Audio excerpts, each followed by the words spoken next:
Dieu à Dieu. Voilà, nous vous saluons encore, chers frères et sœurs. Nous bénissons le Seigneur pour l'occasion qu'il nous donne encore ensemble de partager sa parole. Permettez-nous avant de commencer ce moment de prier du Seigneur pour que son esprit nous assiste. Seigneur, merci pour ce moment d'écoute de ta parole. Nous prions que le Saint-Esprit ouvre notre entendement, afin que nous soyons édifiés par la puissance de ton nom. Sois béni au nom de Jésus-Christ. Amen. Notre lecture ce matin se trouve dans la lettre de Paul aux Romains, le chapitre 1er, à partir du verset 14. Je me dois aux Grecs et aux barbares, aux savants et aux ignorants. Ainsi, j'ai un vif désir de vous annoncer aussi l'évangile, à vous qui êtes à Rome.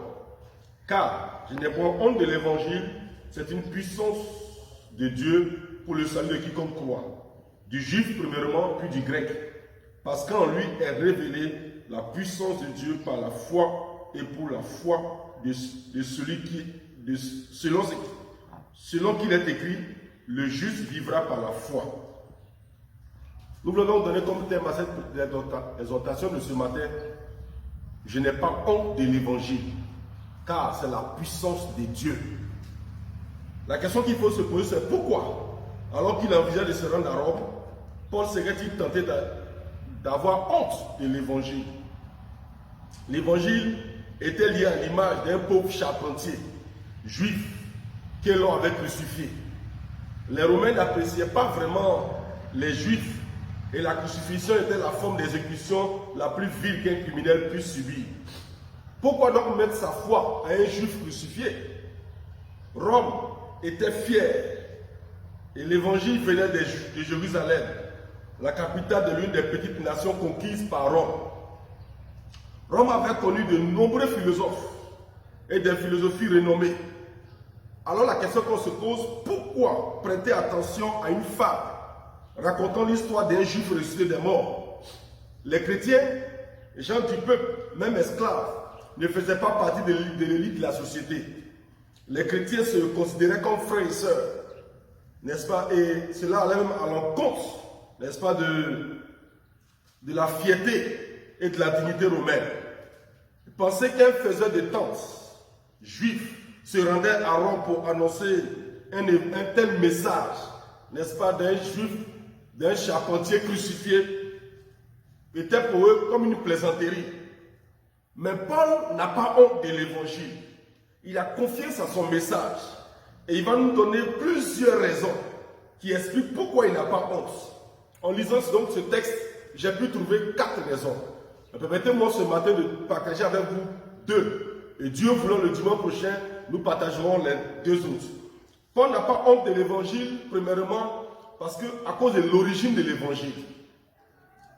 Deuxièmement, Paul n'a pas honte de l'évangile à cause de l'opération de l'évangile. Troisièmement, Paul n'a pas honte de l'évangile à cause du résultat de l'évangile. Et troisièmement, quatrièmement, il n'a pas honte de l'évangile à cause de la portée de l'évangile. Nous avons dit que nous traiterons seulement 2 points et dimanche prochain nous traiterons les 2 autres. Premièrement, Paul n'a pas honte de l'évangile à cause de l'origine de l'évangile. Dans le verset 9 du chapitre que nous avons lu, du chapitre 1er de Romains, il dit Dieu que je sers à mon esprit dans l'évangile de son Fils. Tout message donc qui venait de César éveillait immédiatement l'attention des Romains. Mais le message de l'évangile que nous vous annonçons, que nous partageons régulièrement avec vous, vient du Fils de Dieu et nous parle de lui. Au début de sa lettre, Paul appelle ce message-là dans le verset 1 du chapitre 1, la bonne nouvelle de Dieu. Comment donc pourrait-il avoir un tel message? Alors que ce message-là vient de Dieu et parle de son Fils Jésus, qui est venu sauver l'humanité, qui est venu donner sa vie à la croix. Dieu a envoyé Jésus-Christ. Dieu a donné Jésus-Christ pour mourir à la croix, pour nos péchés, pour tes péchés et pour mes péchés.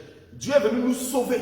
Voilà pourquoi Paul n'a pas honte, parce que l'origine de l'évangile, c'est Dieu lui-même.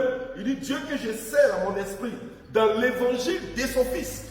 Car cet évangile-là parle de Jésus. Cet évangile-là vient de Dieu et parle du Fils de Dieu, Jésus-Christ. C'est la première raison, à cause de l'origine de l'évangile. Car l'origine de l'évangile, c'est Dieu. L'origine de l'évangile, c'est Jésus-Christ. Voilà la première raison pour laquelle Paul n'a pas honte de l'évangile. La deuxième raison c'est l'opération de l'évangile. Au verset 16, la première partie dit, car je n'ai point honte de l'évangile, c'est une puissance de Dieu. C'est la puissance de Dieu. Ça, c'est la version 8 secondes. La version française courante dit, car je suis fier de l'évangile, c'est la puissance de Dieu. Et l'autre version dit que c'est sans crainte que j'annonce la bonne nouvelle. Elle est en effet la force dont Dieu se sert. Paul donc avait beaucoup de raisons d'avoir honte du message de l'évangile. Quand nous lisons les Écritures, Paul s'est fait emprisonner à Philippe. Il a été chassé à Thessalonique. Il a été battu et banni de Damas et de Bérée. Il a été ridiculisé à Athènes. Il a été considéré comme un insensé à Corinthe, qualifié de blasphémateur et transgresseur de la loi à Jérusalem. Il s'est fait lapider et laisser pour mort à Lystre. Certains païens de son époque accusaient les chrétiens d'être athées, n'est-ce pas, parce qu'ils croyaient en un seul Dieu et d'être cannibales par mauvaise compréhension de la Sainte Seine. Même les chefs religieux juifs eux-mêmes de Jérusalem avaient une mauvaise instruction de l'évangile. Ils se laissaient donc influencer. Mais Paul n'a pas honte. Pourquoi donc avoir honte?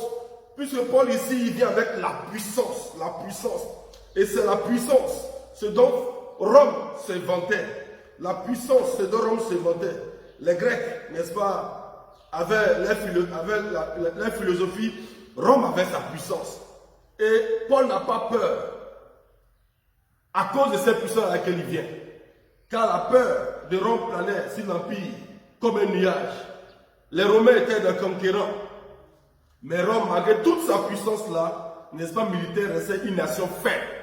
Voilà pourquoi Paul vient avec l'évangile. Car l'évangile, c'est la puissance même de Dieu. Ce n'est que le philosophe appelle la vie de Rome un cloque, n'est-ce pas, de ville. Chers frères et sœurs, nous possédons la puissance. Il y a la puissance dans l'évangile. Voilà pourquoi nous n'avons pas honte d'annoncer ces messages-là. Je vais dire à quelqu'un, tu m'écoutes, que l'évangile que nous te prêchons vient de Dieu et c'est la puissance de Dieu. L'évangile sauve, l'évangile délivre, l'évangile transforme, l'évangile guérit. Car dans l'évangile nous parle de Jésus qui est venu dans ce monde, donner sa vie à la croix pour l'humanité. Jésus donc est la puissance même de Dieu qui nous a donné. Car toute cette puissance de Dieu était en lui. Voilà pourquoi on va partir pour le Père. Dans le ciel, Jésus nous a dit à ses disciples, vous recevrez une puissance. Le Saint-Esprit descendra sur vous et vous serez mes témoins. Et chaque fois que l'évangile était prêché, la puissance de Dieu se manifestait. Les malades étaient guéris, les morts ressuscitaient, les possédés étaient délivrés. C'est cet évangile-là que nous annonçons. Nous n'avons pas honte de cet évangile-là.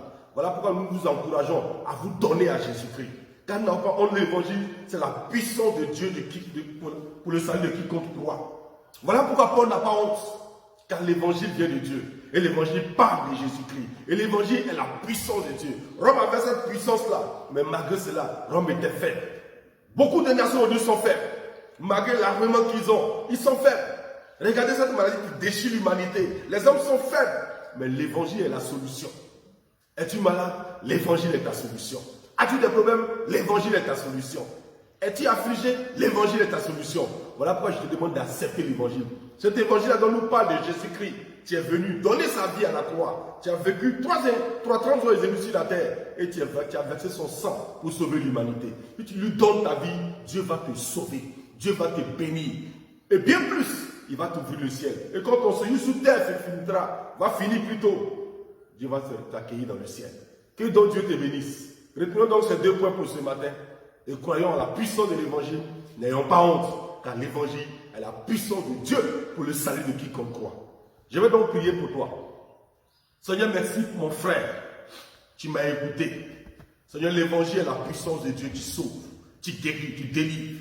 Nous prions ce matin, Père, pour celui qui nous écoute, qui est dans une situation compliquée, difficile, par la puissance du nom de Jésus-Christ. Par cet évangile qu'il a écouté, Père, nous prions que sa situation se débloque. Nous prions que la guérison soit pour lui. Nous prions que le salut soit pour son âme. Agis et bénis. Parce que la puissance de l'évangile, Seigneur Dieu, c'est celle-là même qui est dans le nom de Jésus-Christ. Merci pour ton œuvre à la croix. Merci pour ta mort et pour ta résurrection. Merci pour la bonne nouvelle que tu nous as donnée. À toi la gloire, au nom de Jésus-Christ. Amen.